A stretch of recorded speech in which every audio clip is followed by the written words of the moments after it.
una fe preciosa.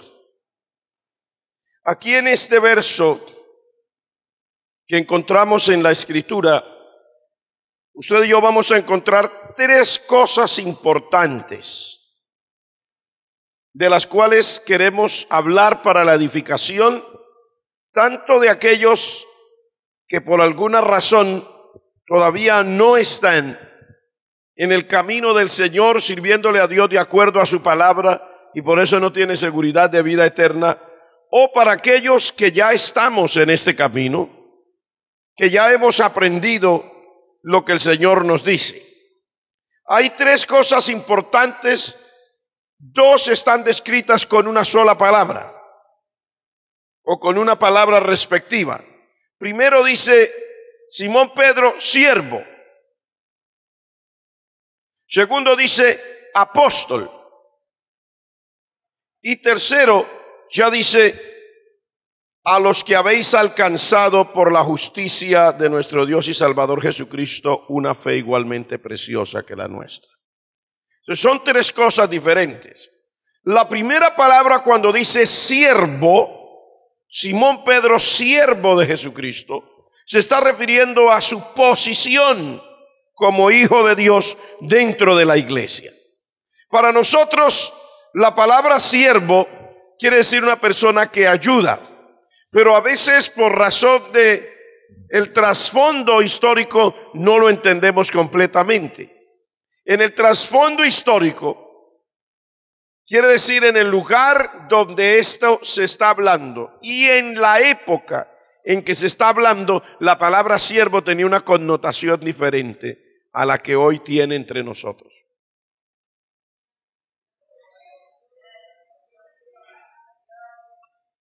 La palabra siervo en aquella época y en aquellos lugares no se está refiriendo a alguien que es contratado para servir. Se está refiriendo a alguien que es esclavo. Esa era la palabra siervo para ellos. Alguien que había llegado a esa posición por la razón que fuera. Habían esclavos que eran esclavos porque tenían deudas y alguien los tomaba forzosamente. Usted ha leído tal vez junto conmigo aquella parte de la Escritura en el libro de Segunda de Reyes donde dice que una mujer viuda que había sido esposa de uno de los profetas llegó donde el profeta Eliseo. ¿Y qué le dijo la mujer al profeta? Le dijo: tu siervo, mi marido, ha muerto. Y él era un hombre muy temeroso de Dios. Pero quedaron unas deudas y ha venido el acreedor. ¿Para qué? Para llevarse mis dos hijos, es lo que me queda, como siervos. ¿Y por qué la mujer vino? Porque la situación era desesperante. Ella sí sabía lo que eso quería decir. Para usted y para mí tal vez no. Pero es que se hubieran ido a trabajar a la casa del caballero. No, es que eran tomados como esclavos para cubrir una deuda. Entonces venía otro y determinaba que usted tenía que ser esclavo. Y cuando ya determinaba que tenía que ser esclavo, entonces hay que mirar lo que eso quiere decir. Porque el esclavo no tenía derechos. Los derechos del esclavo los determinaba su señor, o sea, su dueño. Entonces el esclavo no podía decir cuánto me van a pagar. No había salario, porque era esclavo. Ahora, había esclavos a los cuales les iba muy bien, porque la Biblia dice que incluso algunos llegaron a heredar a sus señores. Se ganaron el corazón de sus amos. Usted habrá leído también esa historia en el libro de Génesis, cuando dice que Abraham tenía un siervo que se llamaba ¿cómo? Eliezer o Eliezer, como usted le quiera llamar. ¿Por qué dice algunos de Eliezer? Porque se escribía diferente, no con C como nosotros escribimos Eliezer, sino Eliezer con Z. No interesa qué dice la palabra de Dios de Abraham. Dice que un día Abraham se acercó a orar delante de Dios y le dijo: Dios mío, ¿qué vas a hacer conmigo ya que ando sin hijo? Así le dijo: yo ando sin hijo y resulta que mi heredero va a ser este Damaseno Eliezer. O sea, si ya él fuese a llegar el momento de morir, no tenía hijo, y ese hombre se había ganado el corazón de su amo, pues entonces ese iba a ser el heredero. Pero él era esclavo. Él era esclavo, era un siervo. Por eso, cuando ya Dios le promete y cumple todo y le da un hijo a Abraham, ¿quién fue el que mandó a Abraham para ir a buscar una esposa para su hijo? A ese esclavo. El esclavo que ya tenía más edad, ya para ese tiempo era un hombre mayor, con toda la trayectoria y el respaldo de su amo, había sido fiel.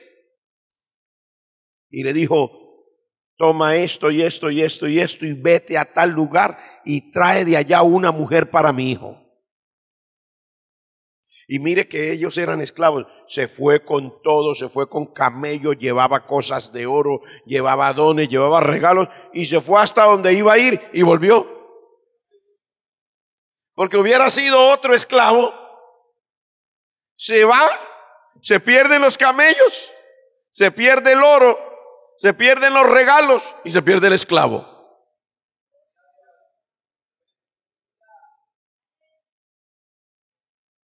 Así que los esclavos perdían sus derechos, pero había esclavos que realmente amaban a sus amos, porque sus amos, a pesar de que eran esclavos y todo, de verlos como eran de bien, ellos los apreciaban. Usted ve que la Biblia dice de un esclavo en Egipto que se llamó José.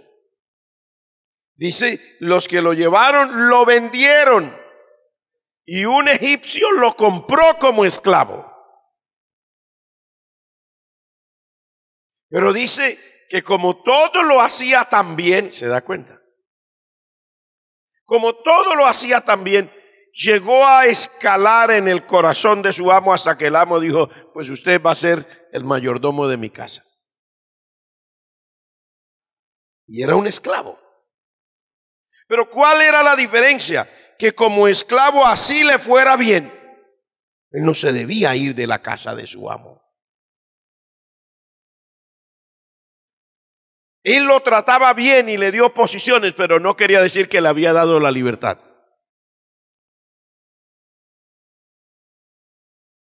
No lo trataba mal, lo trataba bien para ser el mayordomo. Yo supongo que le llegó a vestirse bien como el mayordomo, a representarlo. Los negocios que tenía que hacer, las reses que había que vender, había que negociar con el mayordomo.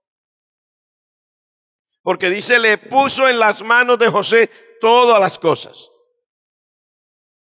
Y sin embargo, él era un esclavo. Pero si usted nota, ese esclavo pasó de ser esclavo de uno a ser esclavo de otro. Porque cuando salió de la cárcel, él llegó a ser señor de la tierra, pero era de alguna manera esclavo de Faraón. Pues yo no, hermano, piénselo, no más por este hecho. Cuando se murió, a los demás del pueblo de Israel, Abraham, Jacob dijo, vayan y me entierran allá en donde está el sepulcro de mis padres. Pero José dijo, yo sé que yo me voy a morir y me van a enterrar aquí. Pero cuando Dios lo saque de aquí, cuando llegue ese día de la gran libertad del pueblo de Dios, ustedes sacarán mis huesos y se los llevan de aquí. ¿Por qué? Porque él no podía decidir por el lugar de su sepultura. Tampoco decidió quién era su esposa. La Biblia dice, y Faraón le dio por mujer, y dice quién era la mujer. A fulana de tal. Así era un señor, pero era un señor esclavo. ¿Por qué le estoy trayendo estos ejemplos? Para que usted y yo sepamos qué es lo que está diciendo Simón Pedro. Dice Simón Pedro, siervo de Jesucristo.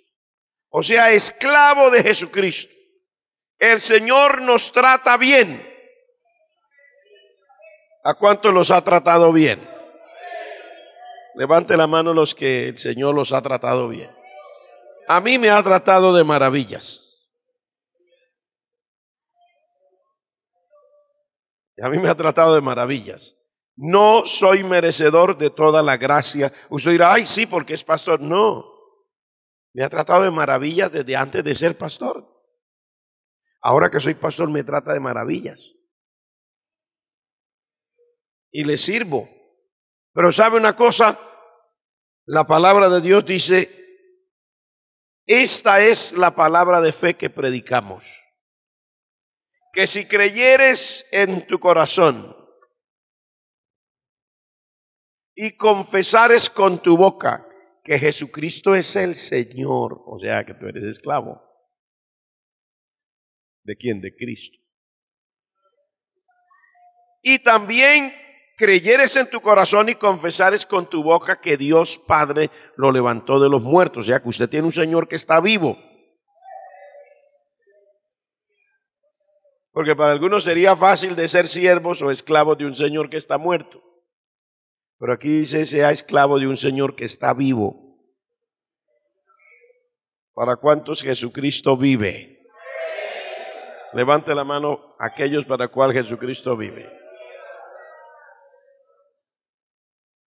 Entonces, usted y yo estamos de maravillas en Cristo.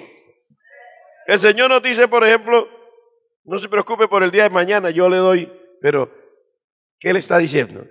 Dice, no se preocupe por el día de mañana. Busque primero el reino de Dios y su justicia y yo le añado todas las otras cosas. ¿Qué quiere decir? El Señor le organiza la vida.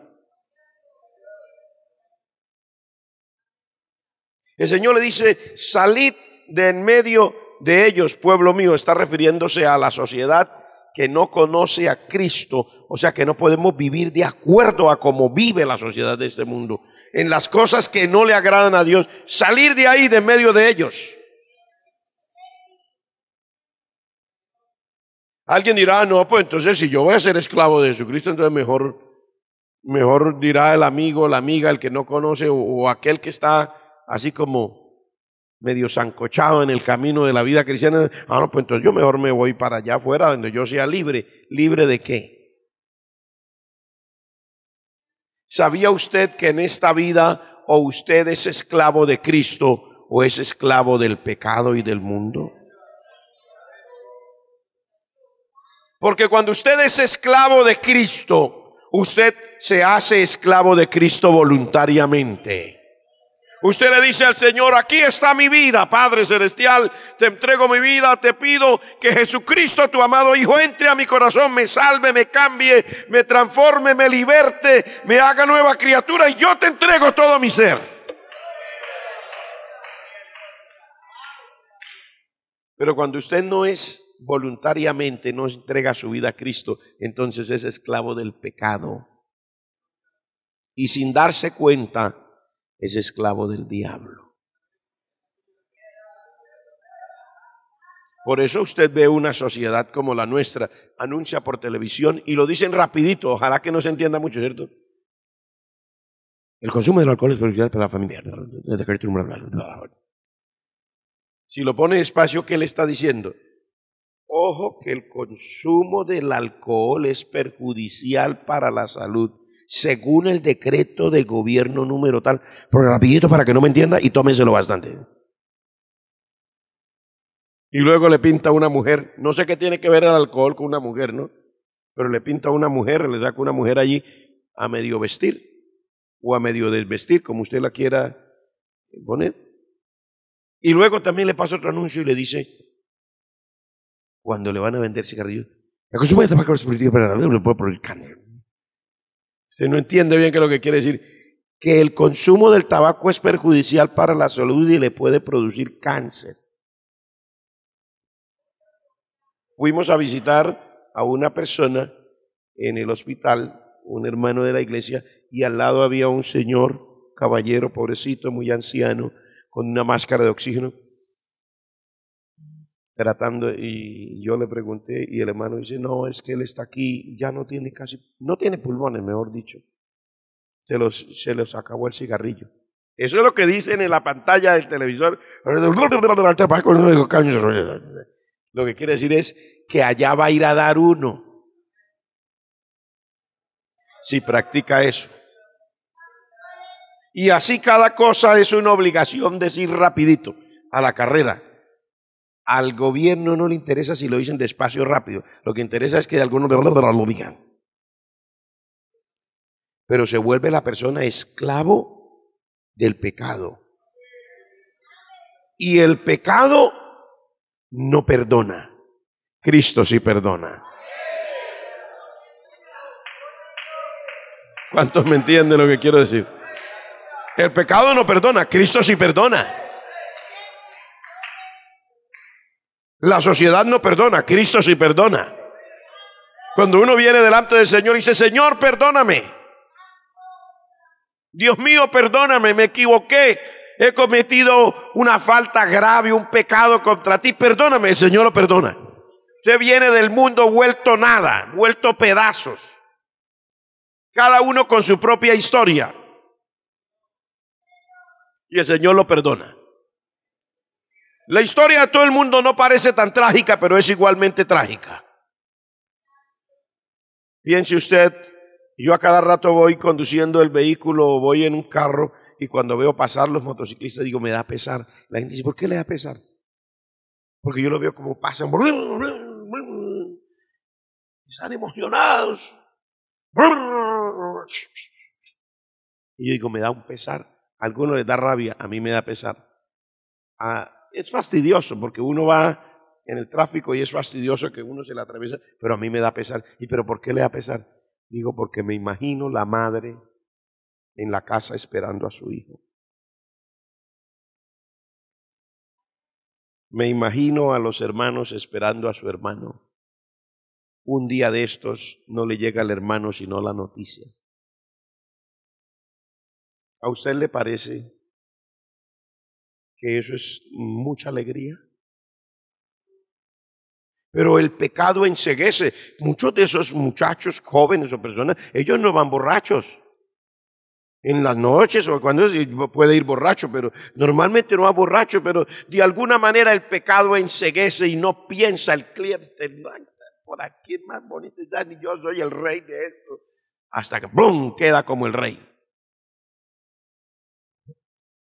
Desbaratado. El pecado hace esas cosas. Es el pecado el que enceguece a la persona, no entiende, no hay normas, no hay nada. Igual tomé el periódico ayer mientras estaba en un lugar para recortar mi cabello y lo primero que leo dice, ay, tenía 15 años, dice el periódico.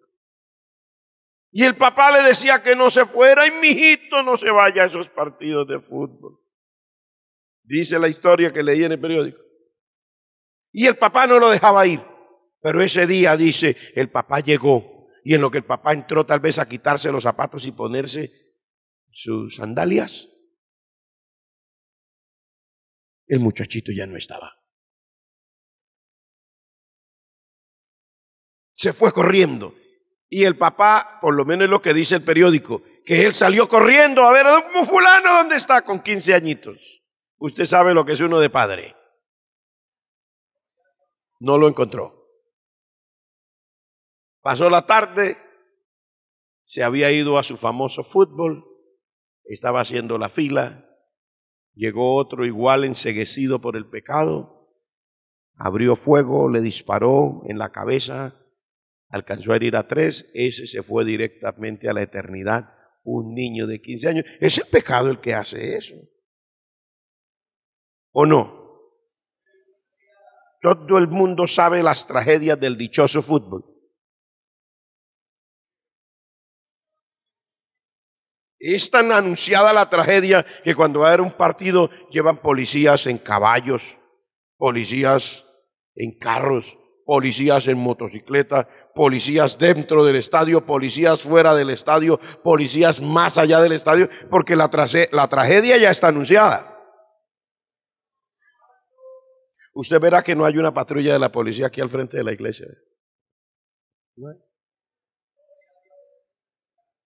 No hay un policía a caballo y otro en motocicleta y otro en un carro esperando la salida de la gente de la iglesia. No. Una vez yo hablé con un director de policía. Dijo, vea, señores, si hay algo que a uno lo deja tranquilo es saber que ustedes se van allá a orar por el resto del mundo. Dios mío, que tenga misericordia de la gente. Y eso lo tranquiliza a uno. Uno sabe que no necesita irlos a calmar allá. Así me dijo un director, un oficial de policía. Pero usted ve cómo el pecado sí son tragedias anunciadas. Para nadie es un secreto. Todos los días en los noticieros de televisión están pasando las noticias de los acontecimientos en un evento de ese tipo. Y sin embargo, se pagan dinerales. Y ayer hubo 3 muertos, pero mañana hay otra vez, hay que llegar allá. ¿Qué es lo que hace que eso sea así e impide que la gente piense? Allá van gentes, después de esas tragedias, llega al otro, una señora, hasta con los bebés quieren entrar, sino que se lo prohíben. ¿Cierto o mentiras? El pecado enceguece. El pecado hace que la gente no. Pero cuando uno se hace siervo de Jesucristo, o sea, cuando uno se hace esclavo de Jesucristo, uno se hace esclavo voluntariamente de Él, porque antes éramos esclavos a las malas del pecado. Dígame, ¿quién podía elegir?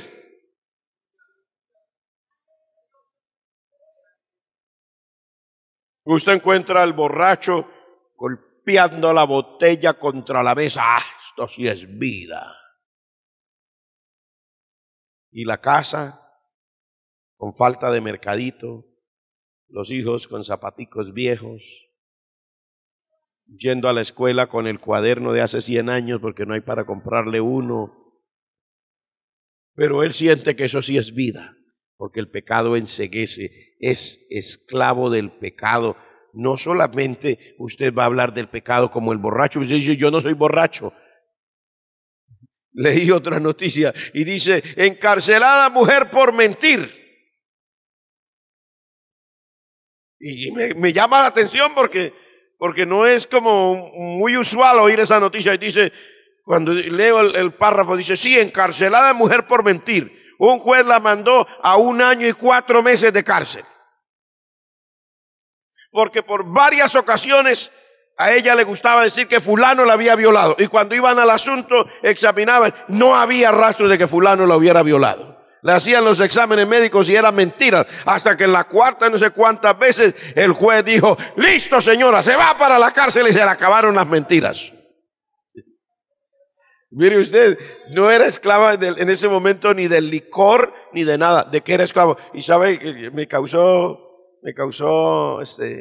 curiosidad que la última víctima de sus mentiras, o sea, el último hombre que fue acusado falsamente, era que porque era muy feo y a ella le caía mal. Así que tenga cuidado de acercarse a las personas muy bonitas. O sea, lo vio muy feo y le cayó tan mal que fue y le puso una acusación. Me acaba de violar. ¿Por qué? No, pues que es muy feo. ¿Pero y qué tiene que ver eso con usted? No, no, ese hombre, no, no. O sea, era tan feo que quería mandarlo a la cárcel por feo. ¿Se da cuenta usted que el pecado sí esclaviza en muchas maneras? Está el que miente, está el que roba, está el que toma, está el que usa drogas, está el esclavo del sexo, fornicario, adúltero, cuanta basura pueda haber en esta vida. O está el que es esclavo de ese deporte que lo mató a ese pobre niño de 15 años. O esclavo de lo que sea, pero de algo estamos seguros. Si uno no le sirve al Señor, entonces es esclavo del mundo, esclavo del pecado. Y el pecado no perdona, hermano. A uno el Señor lo perdona, pero el pecado no perdona. El diablo tampoco perdona. Que el Señor lo reprenda. Entonces, ¿por qué le estoy hablando de esto? Porque para todos es importante. Si usted no ha entregado su corazón al Señor para hacerse esclavo, siervo de Cristo, dígale en esta noche: Señor, prefiero ser siervo tuyo que ser un balón de fútbol en las garras, en las patas del diablo. Que el Señor lo reprenda. Porque lo llevan mal. Aquí me llegan a cada rato. Un día una joven me dio mucha angustia, mucho pesar. Una joven dice: ay, pastor, ay, Dios mío, pastor, yo estoy enamorada de un hombre, yo sé que él vive en una mala vida, pero ay, yo no sé, yo me enredé de todas maneras. Ay, pastor, yo de alguna manera lo quiero, pero ay, Dios mío, me da miedo. Y le daba miedo. Pero, ¿qué va a hacer? Estaba enamorada de él y convivía con él y le tenía miedo, pero lo amaba y quería huir, pero lo amaba. No sé qué le pasaba. Yo dije: ay, hija, déjeme orar por usted, Dios la bendiga, Padre Celestial, ayude a esta muchacha. Pero eso es lo que hace el pecado. Esclaviza de una manera que uno se queda asombrado. Uno se queda asombrado. Tantas facetas, tantas caras que tiene el pecado. Y de tantas maneras que esclaviza a las personas. Pero el Señor nos da a nosotros la oportunidad de llegar a ser siervos de Él. ¿Cuántos quieren ser siervos de Cristo? Así que cuando ustedes le digan que es siervo de Dios, no se crezca tanto. Yo me respeta que soy el siervo de Dios. Claro, el esclavo de Dios. Gloria al nombre del Señor. Alguna gente se ha usado ese nombre como... ¿Sabe por qué lo han usado así? Porque ellos han leído en la Biblia que algunos esclavos, como ese que le digo de Abraham, tenía esa posición. José como esclavo llegó a tener esa posición. Daniel era esclavo en Babilonia. A Daniel se lo llevaron cautivo. Era uno de los cautivos de Judá, pero llegó a ser el profeta Daniel y gobernador. Sin embargo, era un esclavo. Entonces, claro, como algunos llegan y estudian y se dan cuenta: ¡ay! Un siervo de Dios llega a ser. Entonces yo soy un siervo. No, a la final usted tiene que aterrizar. Usted es esclavo de Dios, esclavo de Cristo, siervo del Señor. Lo que pasa es que en el Señor ser siervo de Él es un privilegio. Amén, hermano. Ser siervo de Él, porque dice: tengan fe. Y dice el Señor: usted es esclavo mío, sí, me cree a mí, sí, o tenga fe, dígale a ese monte que se vaya, yo le doy la autoridad para que el monte se vaya. Dígame si eso no es semejante esclavo, ¿no? Tiene sus privilegios, lo que pasa es que tiene que someter sus derechos a Cristo. Tiene que someter su vida a Cristo. Pero mire cómo lo trata el Señor cuando dice: usted quiere ser esclavo mío, sí. Estas señales le van a seguir a los que crean. En mi nombre echarán fuera demonios, hablarán nuevas lenguas, tomarán en las manos serpientes y se beben algo mortífero. Ojo, no es que es por ahí un fakir, de esos que llaman un fakir, que anda por allá encantando culebras y no. Está hablando de si acontece que alguien le diera encubiertamente un veneno, a eso se está refiriendo. Si cree en mí, dice el Señor, no le hará daño. Y también pondrá las manos sobre los enfermos y se sanarán. ¿Está usted aquí conmigo? ¿Cuántos le dan gracias al Señor por ser tan bueno? ¿Cuántos quieren ser esclavos de Cristo? Lo que pasa es que el Señor dice que un esclavo de Él vivirá de acuerdo a su palabra. Dice: ahora ninguna condenación hay para los que están en Cristo Jesús. Cuando usted se hace esclavo de Cristo, el Señor lo libra de la condenación, porque el que es esclavo del pecado tiene un solo destino: la perdición, la condenación eterna. Y eso es cruel, porque es eterno. Que ese esclavo del pecado tiene ese solo destino: condenación eterna, perdición eterna, a vivir lejos de Dios, sin consuelo, sin paz, sin vida en la eternidad, en el castigo que le pertenece a aquel al que le sirvió, al diablo. Que el Señor lo reprenda millones de veces, todas las veces que el Señor lo reprenda. Aleluya, en el nombre de Jesús. Pero cuando usted se hace esclavo de Cristo, cuando usted se hace siervo del Señor, usted tiene la oportunidad de pasar de muerte a vida, de las tinieblas a la luz admirable de Cristo. Usted tiene el privilegio de servir al Señor y de disfrutar de todas las bendiciones celestiales. Lo único que tiene que hacer es someter su vida a Cristo. Decirle al Señor: bueno, de ahora en adelante no quiero ser más esclavo del pecado. Así que vengo, me arrepiento del pecado. Me arrepiento de haber vivido en eso. Me arrepiento de haber vivido como viví. De ahora en adelante quiero que tú seas mi Señor, mi dueño. Tú me organices la vida de aquí para allá. Y listo, usted se somete al Señor y el Señor le da ese privilegio. Es un esclavo con altura. Bendito sea el Señor. Porque cuando uno no conoce a Cristo, también es esclavo del pecado, pero es un esclavo en tragedia y en miseria. Es triste, pero es cierto. No es sino que vaya usted y se asome a la fiestecita y usted encuentra al arquitecto o al abogado o al economista, al que sea, al intelectual, tan borracho como cualquiera. A las señoras o señoritas tan hermosas cuando están buenas y sanas, tan recataditas como se visten y como caminan y todo. Vaya, mírelas en medio de la fiesta y con 4 cervezas en la cabeza. Se les olvida que eran fulana de tal. Terrible. El pecado esclaviza y vuelve pedazos. Pero cuando usted se hace esclavo de Cristo, realmente se hace libre del pecado. El Señor lo liberta. Aleluya. De esto podríamos quedarnos toda la noche hablando. Porque hablar de esta maravilla de la salvación es bueno para el amigo que no conoce a Cristo y es todavía mejor para el que ya conoce al Señor. Porque esto nos da a nosotros la capacidad de entender: yo quiero seguir sirviendo al Señor por encima de todas las cosas.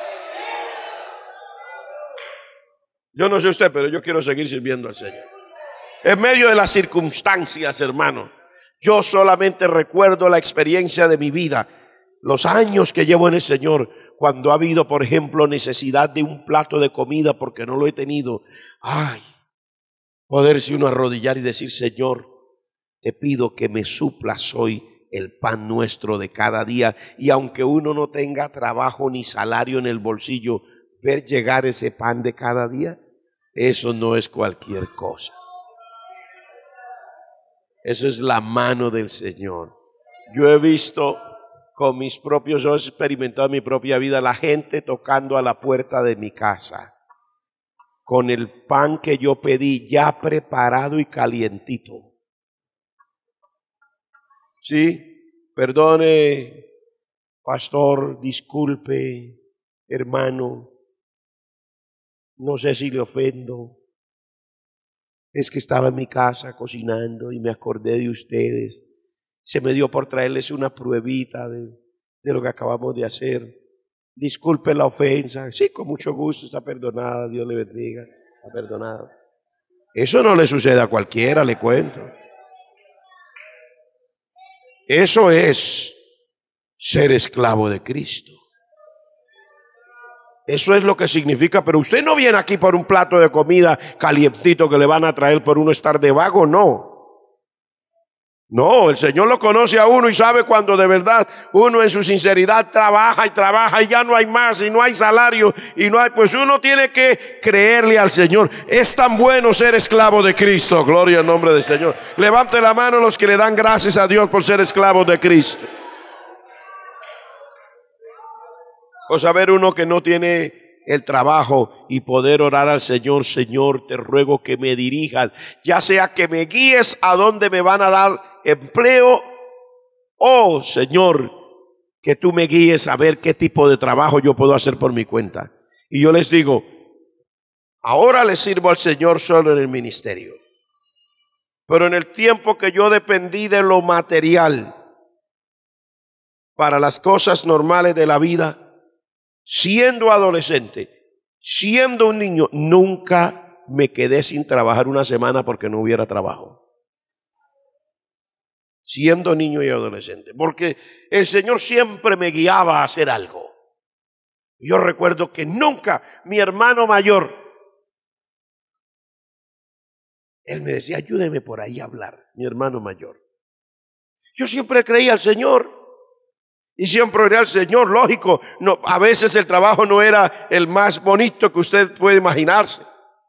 A veces el trabajo es que el dueño de una zapatería me dijo: pues entonces recoja zapatos, aquí los reparamos, usted va con esta bicicleta y usted va por las calles y pregunta: ¿tiene zapatos para enviar a la zapatería? Y los recoge y los trae, y cuando ya los arreglemos vuelve y los lleva, listo, no hay problema. O de pronto la vecina que hacía 500 tamales me decía: no, pues yo le puedo dar este canasto lleno de tamales, usted los vende y viene por más y aquí vamos a arreglar. Listo, no hay problema.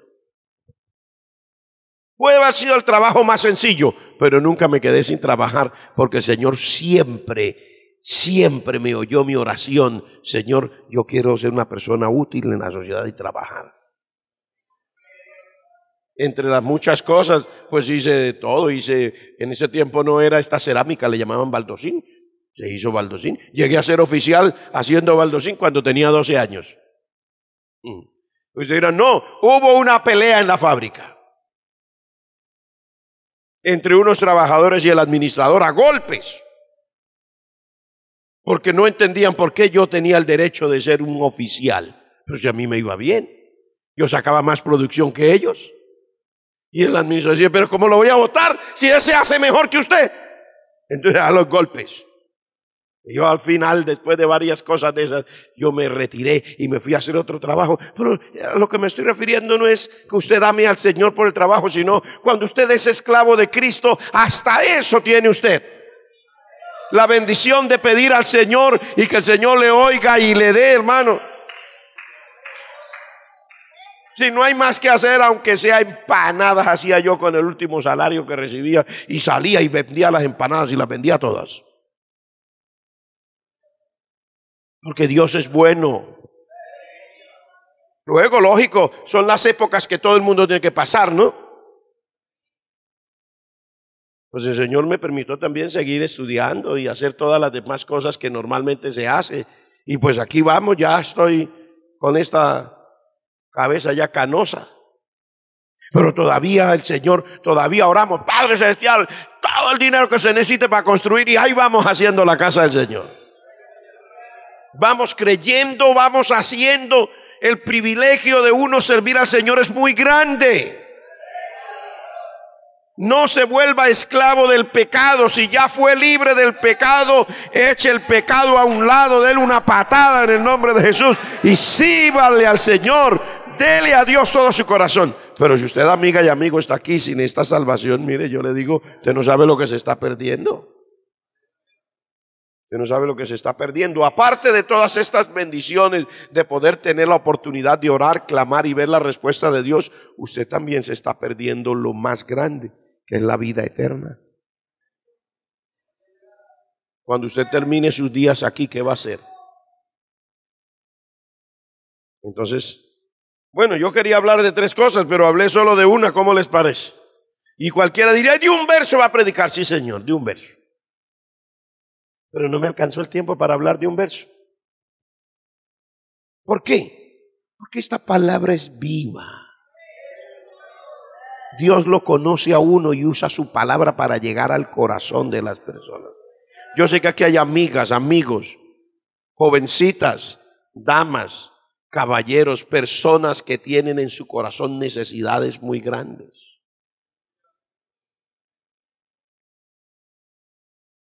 Que usted sabe que necesita esto que le estoy diciendo. Usted sabe que su vida no ha sido la mejor. Así que uno aparenta, porque claro, todo el mundo aparenta. Y más nosotros aquí los santanderianos. Nosotros vivimos de la apariencia, mi hermano. Nosotros aquí buenas hormigas, buena arepa, buen caldo y bastante apariencia. Pero amigo, uno puede aparentar lo que quiera, pero adentro del corazón está la necesidad, como siempre. Yo sé que Dios lo ha traído para hablarle y para decirle que usted tiene la oportunidad. Si usted no le entrega su vida a Cristo ahora, cuando el Señor le da la oportunidad, si llega por desgracia, digo yo, a irse a la eternidad sin esa salvación, usted no tiene ninguna opción allá a decir, no, devuélvame, que es que a mí no me dieron la oportunidad, que en esa vida que yo pase allá, que nadie me dijo. No, a veces hasta la mamá suya es cristiana, el papá suyo es cristiano, al lado de su casa es que queda la iglesia, su mamá pone programa de radio. Usted ha escuchado esta palabra aquí personalmente y tal vez por la televisión ve los programas de televisión con la predicación. Ha recibido tratados 1000 en las calles. Y hoy está aquí escuchando este mensaje de salvación. ¿Qué más quiere? ¿Qué más quiere? Si se pierde es su decisión. Si llega a terminar sus días y se llega a ir a la eternidad sin esta salvación y todo, allá no puede decir nada porque aquí tiene la oportunidad. Dios se la da. Dios le dice, vengan. Hay oportunidad, la puerta está abierta. Alguna señorita no lo hace porque dice, ay, yo estoy muy joven y muy bonita para meterme a cristiana.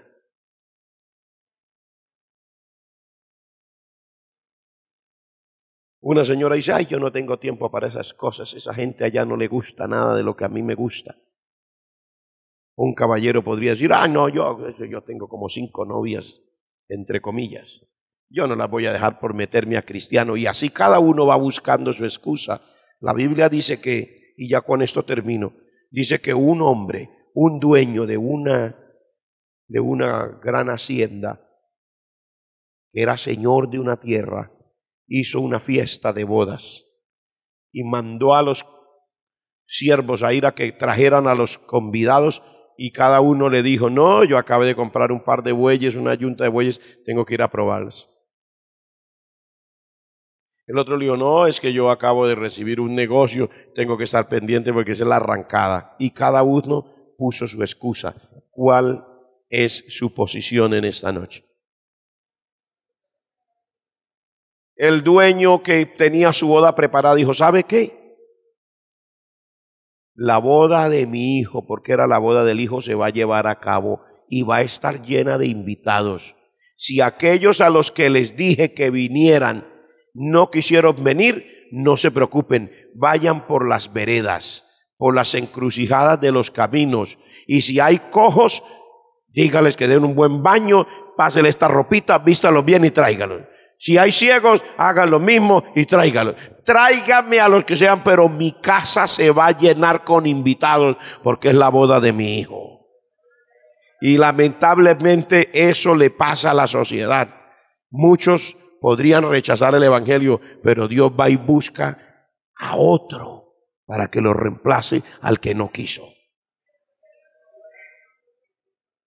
Y después la gente se asombra. Y ay, ese lo conocí yo en la calle vendiendo celulares, vendiendo dulces. ¿Y por qué está aquí con corbata? Porque Dios es bueno. Porque Dios es bueno. Porque Dios dice, mi casa se va a llenar. Lógico, también hay intelectuales, también hay profesores, también hay profesionales. Pero si usted no quiere, Dios busca al que sea.